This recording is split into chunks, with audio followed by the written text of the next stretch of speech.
What's up, everybody? We're here in Montreal, actually on Descaries and Ferrier. There you go. So see, it's Ferrier and Descaries. On the other side, over there, yeah, the orange julep. So for those who want to come and train at Tristar, the headquarters of Tristar with Firas Zahabi, one of the best gyms in the world, and don't know how to go and get there, so here, follow me. So see, we got that restaurant over here, then we keep walking. On the other side, we have a Scotia bank, so you keep walking. So that's the building. See, that's the parking over here, and that's the building, and it's on the 3rd floor. Okay, so follow me and see, that's how it look in the front.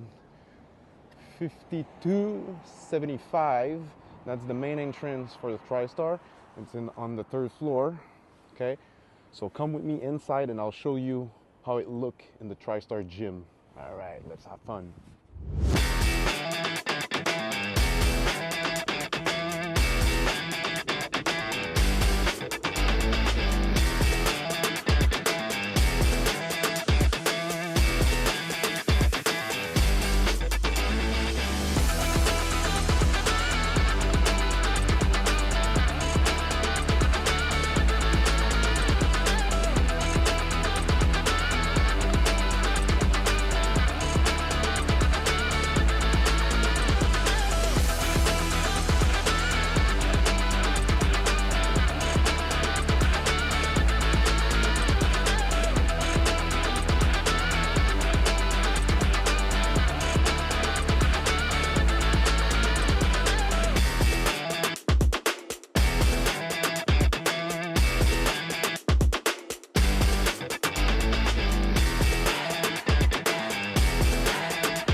All right, let's go with the flow.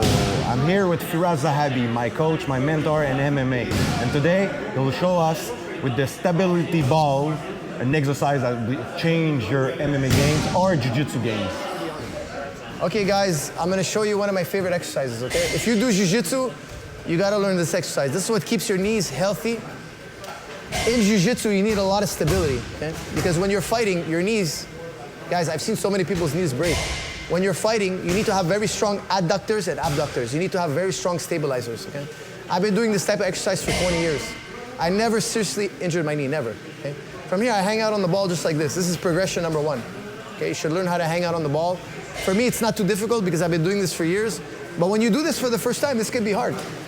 And maybe it's gonna take 1 or 2 weeks to get used to it.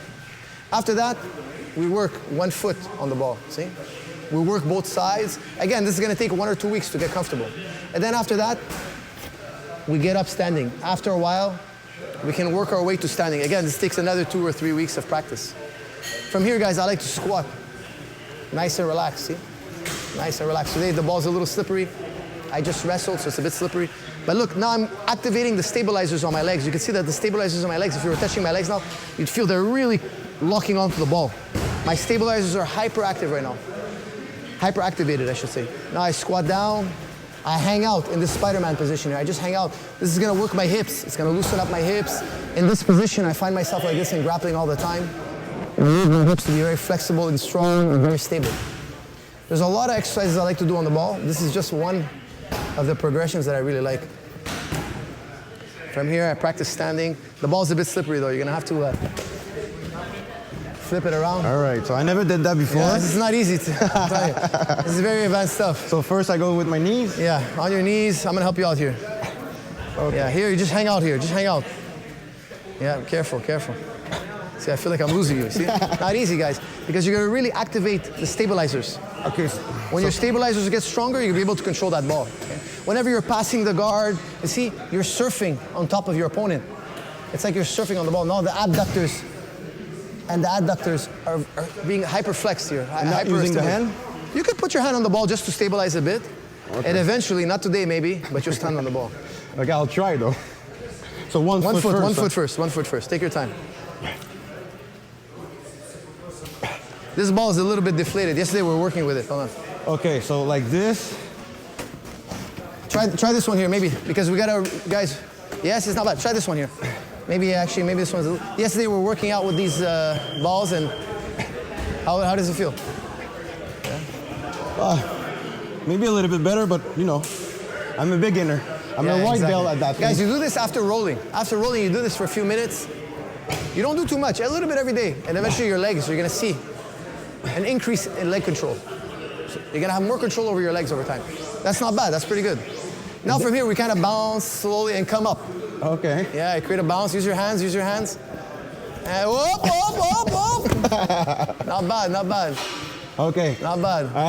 I'm allowed of 3 strikes. 3 chances. If he doesn't get it on the 3rd time, we execute him. Execution. Okay. So the knees is getting given. Yeah, that's better already. I can see I have more control. Okay. This trains the proprioception in the legs. Okay, so you bounce. And when you bounce, you put your other foot? Yeah, I bounce, I create a rhythm, and I come up.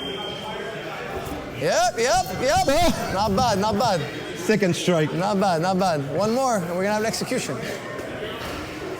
See, when we fight, we like to have those humidity under the foot, Let's try this ball, hold on. Oh, I'm lucky I have another chance. This one is more sticky. Okay. This one is more sticky. We gotta inflate. See, Firas being nice with me today, because I want him to live. He has kids, you know. I want him to live. Because when you were my coach, I would have just execution. Before he had kids, execution. Okay. Take your time. Be patient. There's so many ways to train the core, neck, shoulders, back with the stability ball. Today we're looking at legs. Okay. There we go. That looks better. I want to be capable of doing that Spider-Man. You know, like a kid. The Spider-Man opens up the hips. It's incredible. Yes. Yes. Sit and relax. Sit. Yes. Work the Spider-Man. Chill here. Chill. This is very good for guard pass prevention. Yep. This is very good for guard pass. And then getting up. Bounce. Create a rhythm and come up. Yes. Wow. He can walk. He can walk. See how much grip? Man, it's crazy. People don't realize how hard it is. Okay? But my legs right now are flexing non-stop. If they don't flex, I would collapse. See? They're constantly flexing, adductors and adductors. Now, that's why, honestly, I've never had a serious knee injury because of this simple workout. The ball's a little bit slippery because we just trained and we're sweaty. And then I like to squat down and hang out down here, come up. The ball's a bit slippery today. If I get a grip a little bit higher up on the ball, it's gonna be less slippery. And now I just hang out here. Sometimes we throw the medicine ball. Sometimes we just take our time squatting up and down. The ball's not very firm because last night we worked on it, so it's a little bit, it needs some air. We gotta pump it up some air, but I just cruise here. Yeah. I spent 5-10 minutes here, you know? It's crazy, guys. You don't know, man. I just did it for the first time. So hard here on the hamstring. That's how you call it. It creates so much stability in the leg that it keeps your leg very sturdy. And whenever you're in a bad position, your proprioceptors, because you're training your proprioception, you'll get a signal. Hey, my leg, your leg is going to be talking to you. It's going to tell you, I'm out of position. Hey, my knee's bent the wrong way. Tap or escape. Whereas most people who don't train their legs in this fashion, this is what I call smart muscle. Your muscle is smart. It's talking to you. Whereas when you just do squats, yeah, you can move your leg in this direction. But when your leg gets put in these directions here, you don't necessarily sense it. I'm training the proprioceptors every day, getting them to relay information back and forth. It's what keeps you healthy. Smart, man. Smart. Let's say thanks, Coach Firas. Give it a try, guys. Thank you. Thank you, bro. Good? I'm here with Firas Zahabi, the coach of many top MMA fighters in the world and the owner of Tristar. Can you tell us, Firas, when was your decision of becoming a coach instead of being a professional fighter? You know, when I was watching you guys fight, you crazy guys fighting, I was like, man, it's tough to make money with this. You know, I was going to school, I was studying philosophy, I wanted to become a lawyer. I love jiu-jitsu and wrestling and MMA and kickboxing, but I just didn't think there was a future, you know, as a career. And for a long time in our day, there was no money. Even today, it's not so great. Now, back then, in our day, even the champions didn't make money. You could be world champion, and you didn't make money. After your career, you'd have to go work a job. Yeah. So I was always worried about that. So I was like, you know what, I'm gonna do amateur, I'm gonna have fun, and then I'm gonna get a job and, you know, pay my bills, you know. But the sport exploded. But still, we're nowhere near NBA, MLB, NHL. You know, these young kids, they get $1 million contracts. The guys today, the top league, they don't make money. Even some champions don't make retirement money. It's only like the 1%, the elite of the elite. They make enough money for the rest of their life. So it's still early in the sport. I think it's going to become like NHL, MLB, $1 million contracts for a guy in the first fight, UFC, you know. That's going to come. It's going to take a while, but it's got to come eventually. You're thinking what? Not in a decade, more like... Who knows? You know, maybe at least a decade. Because look, when you look back, the sport grew so fast. Yeah, for sure. In the last 20 years, I mean, I never thought... Listen, when we were doing it, there was no 145. No. There was no 145. There was no 135. There was no 125. And, of course, Dana White used to say, there'll never be a women's division. But look how much all that changed so fast. What was all those sacrifices you did? Because I remember when we started to become at Tristar, you were a coach, not even an owner. It was really, really small. And now today it's like an empire. You have many different gyms. Here is the headquarters. Because can you tell us all the steps it went through? You know, it's crazy because the sport grew so fast. At first we were doing jiu-jitsu, we were like weirdos. We would come in gyms, we'd say, hey, can we put mats on the ground and wrestle? And people were like, what is this guy's doing, you know? People had seen UFC, but they thought it was weird, it was violent. And now all of a sudden, everybody does jiu-jitsu. I mean, when you watch a TV show, they talk about jiu-jitsu. You watch a Hollywood movie, they talk about jiu-jitsu. The whole world now talks about jiu-jitsu. But when we were starting, it was considered like a crazy man sport. Yep. It changed so much. Now, jiu-jitsu, I think, is the second fastest growing sport in the world. So what happened is, I mean, 5 years in, the mats started getting more and more full, more and more full. People want to do jiu-jitsu. People started coming from all over the world, coming to do jiu-jitsu here. Of course, we had a lot of success in the MMA market, the professional fighting and jiu-jitsu market. So, you know, we've been doing this for over 20 years, wrestling every day, grappling every day. And people are now looking up to us to come and show the next generation how to wrestle. But it's amazing how fast the sport of MMA and jiu-jitsu grew, because everybody knows jiu-jitsu now. For those who wanted to try jiu-jitsu or MMA, what do you do when they come here and Tristar? Well, here we have a basics course. So we do basics class 6 days a week. Monday through Friday, we have a basics class at 6:45, where you're learning from my basics program. I have a basics program on video, so you can get the video, you could study exactly what you're gonna learn in class. So when you come to the class, you're a bit prepared. You know, you're prepared. You've seen the moves. If we teach you the move and you forget it, you can go home, check the video. It really accelerates the learning. You could see that the beginners class, they always medal. They go to grappling tournaments, they get first, second, third place. The whole team scores medals. Why? Because we're really doing an emphasis on basics. When you have good basics, it's so easy to learn jiu-jitsu. Because you don't understand what's going on. Where do I put my hand? Like, it's so confusing. I find a lot of jiu-jitsu schools make that mistake. It's too confusing for a beginner. For me and you, it makes sense, but for the guy who's coming in blank, brand new, you gotta show him the most basic maneuvers. Throw the legs to this side, step here, that's it. Let's start with those building blocks, and I find it makes for a better athlete. So when they come here in Tristar, do they start training with everybody, or you have like really beginners class? Basics class was just basics instructor. Okay. So all the basics guys are together, and all the advanced guys are together. And then some classes we have all levels for the guys who want to do extra training. But it's so important to isolate, because the thing is, we used to teach basics class twice a week. It wasn't enough. The basics guys wanted to come every day. So now we're full every day, we're teaching them the basics every day, and what happens is they have access to basics every day. 2-3 months later, they're in the all levels and advanced. So it makes a much faster progression. Yeah, and then when a guy been doing jiu-jitsu for a couple of weeks and feel that he would test himself? Not test to show that he can beat, but would you recognize him, telling him to go and train with more advanced guys? I wouldn't say 2 weeks. I would say more like 2 months, because 2 weeks is too fast. We gotta have 2 or 3 months of basics training, and then you can hang in a more advanced class. And I recommend you even stay a little bit longer, because the thing is, the better your basics are, the further you can go, in my opinion.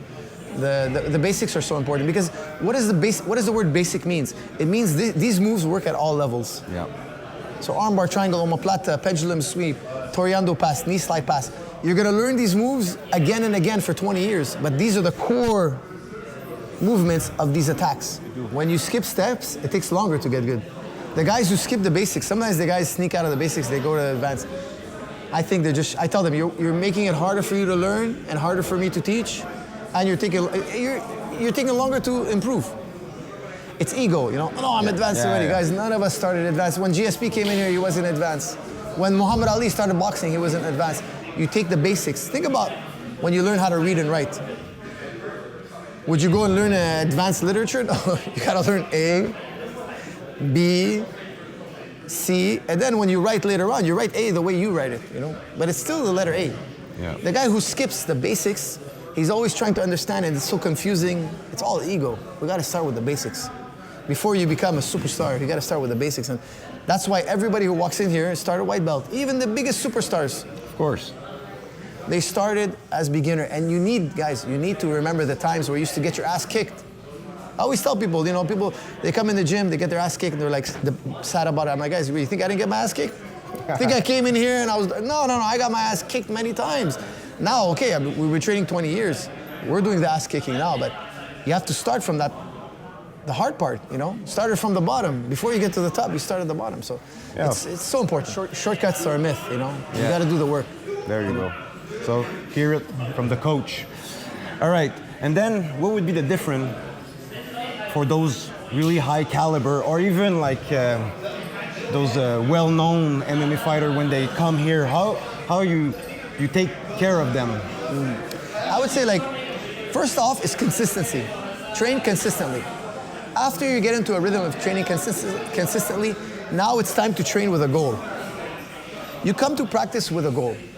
Okay, if you're a more advanced athlete, you got your blue belt, because I find the number one thing is be consistent. After being consistent, I want to reach the next level. I come with a goal, and my goal always has to take me outside my comfort zone. Let's say you're really good at guillotine. Okay, you got a great guillotine. Your goal shouldn't be to come and do more guillotines. Your goal should be, okay, today I'm going to try to take the back. I'm looking for the back control. I'm studying back control. I'm trying to get good at back control. I'm trying to add a new element to my game. Maybe I'm not good at back control. I have to make it a goal to face my weaknesses, develop them over time. And now I'm good at back control and I'm good at guillotine. So when I'm fighting, I have two options now.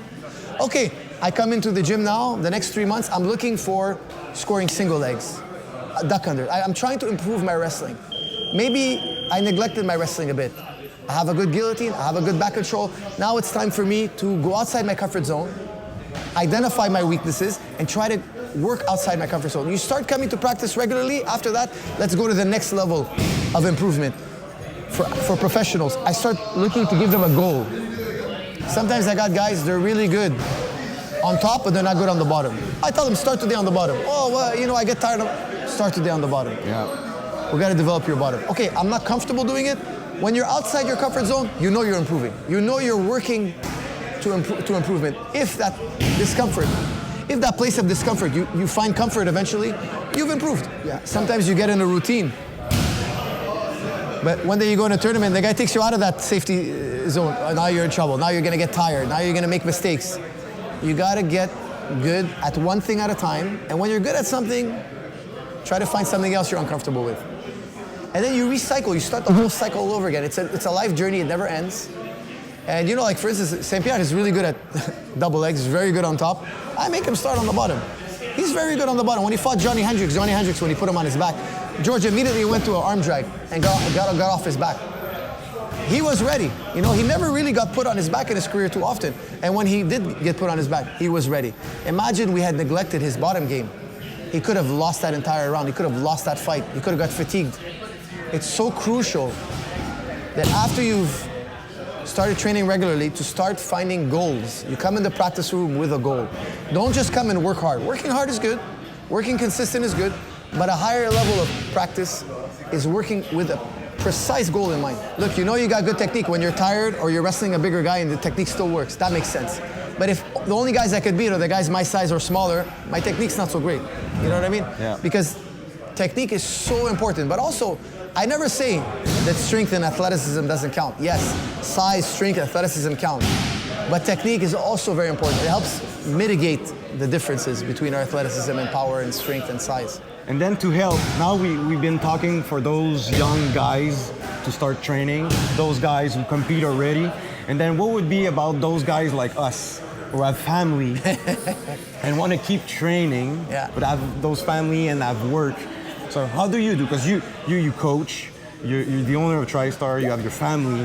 What is your week routine so it can help a lot of people? Guys, I like to do technique every day. I never miss technique. I always drill every day. I teach technique every day. I do technique every day. That's number one. Because it's just the brain. It's not the body. The body sometimes needs rest. I like to roll almost every single day. Okay? But if my body feels tired, I listen to my body. When you get older, you gotta listen. Even when you're younger, you gotta listen to your body. Your body has limits. The mind, though, you could train the mind every day. Technique, movement. I tell guys, when you're tired, just come and do technique. And then rest, watch the rolling. You don't necessarily have to roll, okay? But I don't like to break my routine. If my routine on Monday at this time I'm wrestling, okay, I go to the practice room. I never break my routine. I find that routine is the key to success. And also, I'm a big believer in proper fitness. If you have proper fitness, you're unlikely to hurt yourself and you'll be able to keep up with the younger generation. Our age, fitness is so important. So I like to do strong and stable program. I like to do a lot of stability work, and I also do a lot of cardio. I do a lot of cardiovascular training and a lot of stability work. It's very important. We showed in this video the stability work on the legs. Mm-hmm. I know guys who hurt their knee after 1 or 2 years of training. Knee injury is so common in jiu-jitsu. I have a formula for knees that I find is bulletproof. I saw Zuckerberg after 1 year of training broke his ACL. I mean, the guy's literally a billionaire. He doesn't have access to the best trainers. Training less than 1 year, you pop your ACL, that means he was training incorrectly. I don't care what anybody says, okay? If you break your ACL, which is a very serious injury because it's very difficult to recalibrate the knees. It's a very complex injury. It could be very long to get back from. Now, I've seen many guys break their ACL, and I would tell you, the key to maintaining good, healthy knees is proper stability work. And I like to do a lot of endurance work. Endurance. I like to do interval training, lots of interval training, and lots of stability training. I feel that's the key for me to never feel like I'm getting old on the mats. All right. All those things that you know, okay? I remember traveling with you with some of my fight, and correct me if I'm wrong, but you were listening to a books in your ears and even reading another book. Yeah. So are you still crazy about reading? Yeah. I read at least 50 books a year. Like I read a lot of books. You know, sometimes I even 70, 80. I've read a lot of books in my life and I enjoy it. It's a passion for me. So I do a lot of audiobooks. Like you're saying, for years, I'm always audiobooks. Whenever I travel a lot. So I'm always learning. I do countless hours. I like to study everything, exercise science, fitness, science, history, philosophy. I love it all. But for me, it's almost a hobby. It's a pleasure. You know, for me, it's not difficult. Some people, they don't like it. But for me, it's a real pleasure. So for me, it's addictive, you know, so that's what I do. Would you advise people, even if they're not, it's your passion, I understand that. But beside reading that amount of books, would you consider advising young guys? Yes. I think everybody should go through one book a month. Because once you come across a life-changing book, because I'll tell you something, there's a lot of bad books out there. Take it from me, a guy who's read so many books. A lot of times it's the same information, and a lot of times the books are not that good. But when you come across a gem, a book that's a gem, and you re-listen to it, and it changes your life, you're gonna be so appreciative that you toughed out a few bad books to get to this good book. And I describe a good book as a book that will change my life. After I read it, I'm never the same again. So a lot of it is what we call intrinsic value. You know, you have an inner experience. It's not necessarily gonna put $1 million in your bank account, even though some books, if you're interested in money, you can read books on money. You know, like, true. I read many business books in my life, and they helped me immensely. If I didn't read those business books, I don't think I would have survived the 2-year shutdown we had here. You know, like, business was really bad here during the COVID shutdowns when they policed. Like, I had to pivot. I had to find different ways to keep the businesses going, paying all the bills. And that time we didn't charge the members. You know, we took care of everybody. But it took a lot of know-how, you know, and I really believe that people have problems in life because they don't know. There's something they don't know. If you had this information, it wouldn't be a problem no more. So the more you learn, the more problems you can solve. The more problems you can solve, the easier life gets, no? Yeah. Now, you know, traveling training, it's about traveling. You travel like crazy. Yeah. How do you do with that jet lag and keep on being healthy?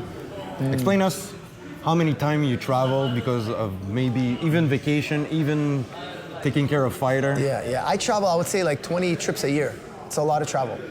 Crazy. I would say that it would really break up my routine. You know, traveling is really tough. It breaks the routine.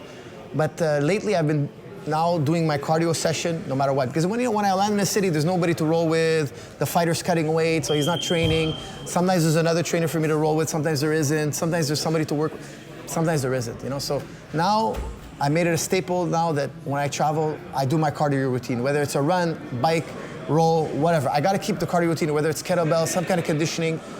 Whereas before I would be like, you know, the gym in the hotel room is not motivating. Yeah. The equipment is no good. You know, the machines. So sometimes I wouldn't train because I found the equipment to be so horrible. Now I just take my running shoes and I go for a run. I do something. I feel that you cannot break that routine. All right, we're here at the end with all those 10 keys question I have, all right? All right, let's do it. So, what would be your best striking technique? I like the right hand. My favorite technique. It's probably your favorite technique too, no? Yes. It's like that. This is some nice knockouts with the right hand, Terry. Yeah, with the cross, huh? Yeah, cross. Perfect. Overhand, cross, I like it. My favorite. I understand why your brother like it also. Yes. Perfect. Yes. And what would be the worst striking technique that you don't like to get hit with? The kick to the groin. I hate it when guys kick me in the balls. That's the worst one. No, you know what? Kick to the liver. I think it's one of the worst kicks. That's bad. Yeah, it's really horrible. When you get kicked in the liver, not on this side, but on this side, like when it hits the floating ribs and it hits that liver together, it's so, I know. I find it to be very, very troublesome. Yeah. What would be your best jiu-jitsu submission that you like to do? I always think, you know, either the heel hook or the guillotine. Those are my two favorite.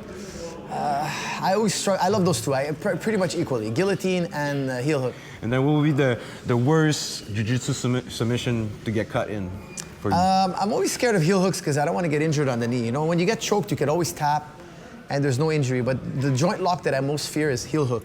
What would be your best exercise to keep you fit for your martial art training?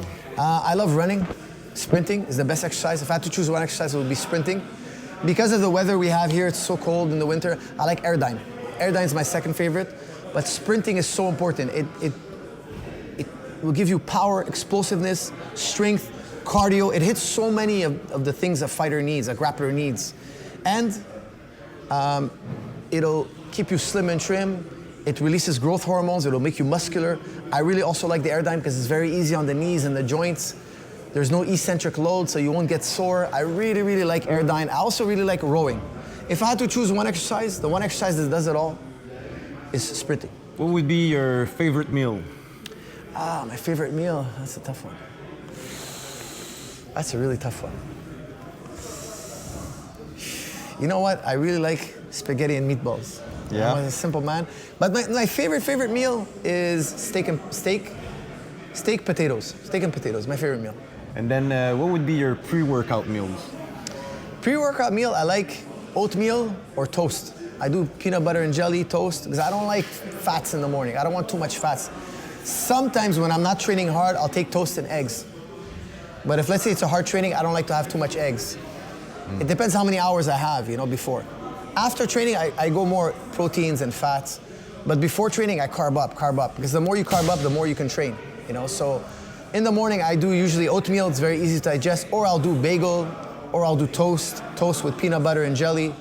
I carb up really good and I train I feel really good on a high level of carbs in the morning. So you bring that energy in your body, Yeah. the fuel. What would be after training, your post meal? After training, I like rice, lean protein, vegetables. Nothing too complicated. I like simple food. You know, I like quinoa, I like potato. The best starches are the most natural starch, the most natural carbs you can get. I try to avoid too much bread after practice. I try to go more towards the natural carbs. But before practice, I like bread because bread is very easy to digest. If I eat potatoes before training, I feel like it's too long to digest. It's too much fiber. I need something a little bit easier to roll around in your stomach. You know, we're running, we're sprinting, we're jumping, we're boxing. You don't want anything jumping around in your stomach. And I don't do any dairy before practice. After practice, I'll do sometimes Greek yogurt. I like Greek yogurt a lot. It's high in protein, low in fat. But I won't do Greek yogurt before. Where would be your best gym that you like to train in? Absolutely, it used to be Henzo's with John Denahar since he left there. So that would be New York back then? New York back then. I mean, obviously here, but I would love to train wherever John is, wherever John Denahar is training. Now he's in Texas. For me, that's the place to be, so I'll be saying New Wave. Where would be the best place you like to travel in the world? That's a good question. I love going to Morocco because I have friends there, and training is really good there. They have a strong group of guys training in Morocco. And also, I love to train in Las Vegas because I have friends, obviously, going there for so many years. I made a lot of close relationships, so when I go to Las Vegas, it's like going to see my family, you know? It's like going to see friends and family. And of course, in Las Vegas, there's so many great places to train. They have so much good jiu-jitsu, so many great MMA gyms, and of course, there's the PI for us to work in, so it's just so great to train. So all right, now it's the end. So let me tell you the secret. The secret is work ethic. Work ethic is the key to success. Boom. That's it. You're the best, man. Thank you. Thank you, Firas. Yes, sir. Thank you. All right, guys, if you did like that video, please subscribe, like, comment, and also you could share.